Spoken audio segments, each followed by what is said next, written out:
Chapter 4. Sundarar becomes blind. Sundarar went to Tiruvotriyur and stayed there for some time, worshipping the Lord there. There he saw a girl called Sangiliyar, who was an ardent devotee herself of the Lord and would daily offer flowers to the Lord. Sundarar, who witnessed her devotion, was attracted by her beauty and wanted to marry her, and so he expressed his desire to the Lord. The Lord promised to fulfill his wish. The Lord appeared in Sangiliyar's dream and said, "O noble soul, I am highly pleased with your devotion. Now I tell this for your own good. Sundarar wants to marry you. He is my friend. He asked me to arrange the marriage. So marry him. You will be happy." Sangiliyar prostrated before the Lord and said, "O Lord, I will obey your command and marry him, but he may desert me since he is already married." The Lord asked her to get a promise from Sundarar that he would not part from her under any circumstance. Then the Lord appeared before Sundarar and said that Sangiliyar has agreed to marry him on the condition that he would not part from her. Sundarar, however, said, "O Lord, how can I agree to this condition since I am constantly moving about visiting many holy shrines? But if you so desire, then assure me that you will withdraw your presence from the lingam in the temple and will take your abode in the nearby tree when I take the oath before your image." The Lord granted him this wish and disappeared. The next morning, Sangiliyar came to the temple and Sundarar expressed his condition, to which she put a counter condition that she would marry him near the same tree where the Lord now resided. Sundarar was taken aback by the lady's knowledge of Lord Shiva present in the tree. However, with a heavy heart, he left his burdens on the Lord and married Sangiliyar only to repent later. As days passed, he remembered the Vasanta Utsavam festival in his first wife's residence in Tiruvarur and longed to go there. At the same time, he could not part from Sangiliyar. For a long time, he struggled between the two conflicting duties of being with his wives. Finally, he opted to leave Sangiliyar and thus went against her condition and paid dearly for it. When he crossed the border of Tiruvotriyur, he suddenly lost his eyesight and fell on the ground. The Lord is impartial.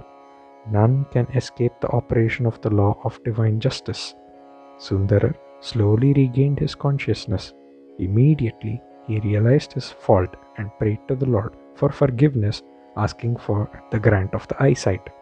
However, his fervent prayers had reached the Lord's ears, who gave a stern reply to Sundarar, ordering him to leave at once, and the Lord instead gave him a blind man's stick.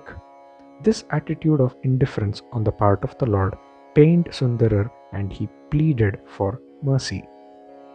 Sundarar came to Kanjivaram and worshipped Mother Kamakshi and expressed his sufferings to her and pleaded with her to relieve him. The goddess was moved by Sundarar's prayers and wanted to shower her grace on him.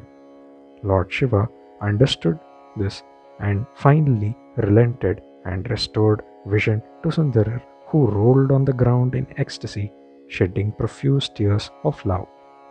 Chapter number 5. The Lord runs to the devotee's aid. In the meantime, Paravayar came to know that Sundarar had married Sangiliyar. She was annoyed and was sunk in grief. Paravayar's relatives, who also came to know of this marriage, refused to allow Sundarar and his devotees to enter the house. Sundarar was afflicted at heart and sent some elderly devotees to Paravayar to bring about a reunion, but they failed.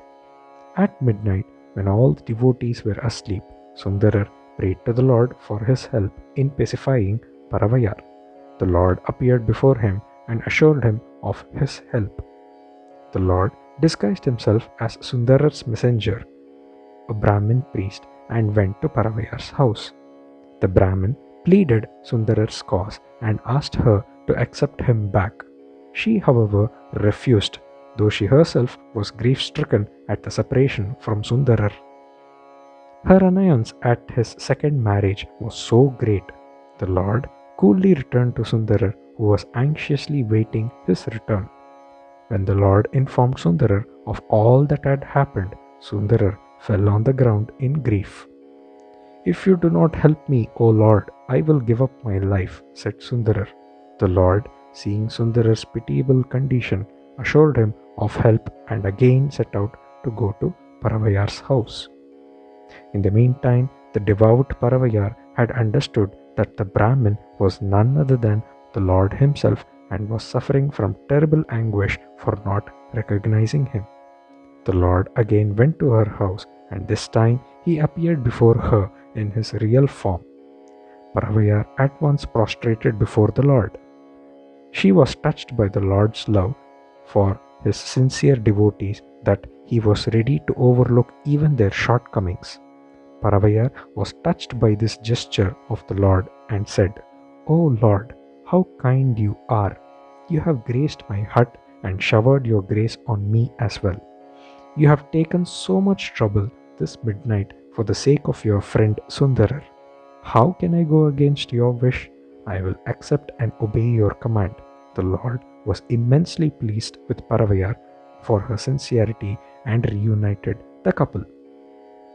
Chapter 6. Sundarar prays to revive the dead boy. Once Sundarar went to Tirupukkoyilur Avinashi. As he entered this place, he heard simultaneously auspicious as well as wailing sounds emerging from different houses. On inquiry, he learnt that two Brahmin boys of the same age from these two houses went to the tank for a bath, and how one of them was killed by a crocodile and the other somehow managed to escape. The people in the dead boy's house were bemoaning the loss of the boy, but the moment they noticed Sundarar, the bereaving family stopped crying, came to the doorstep of their house, and paid due respect to Sundarar. Their devotion moved Sundarar's heart. He was prompted by the Lord to bring the dead boy back to life. So he went to the same tank and sang a song on the Lord to give the child back to the parents. The Creator, pleased with Sundarar, revived the boy. The parents were immensely pleased and embraced Sundarar's feet. Chapter 7. At the Lord's Feet. As time passed, Sundarar was tired of worldly existence and requested the Lord to take him to Kailasha. He sang a padigam in the temple at Kodunkolur. The Lord, desiring to take Sundarar to his abode, commanded the celestials to bring him to Kailasha on a white elephant. He also informed Sundarar of this. Sundarar came out of the temple and saw the white elephant that was waiting for him there. In a padigam he sang on this occasion, Sundarar reveals that his departure was only in his spiritual body. The physical body was discarded here in this world itself. At Kailasa, Sundarar engaged himself in the service of the Lord with all his heart and soul. Meanwhile, Paravayar and Sangiliyar, being purged of their karmas, also reached Kailasha. They resumed their original duties as the servants of Mother Parvati. Om Namah Shivaya.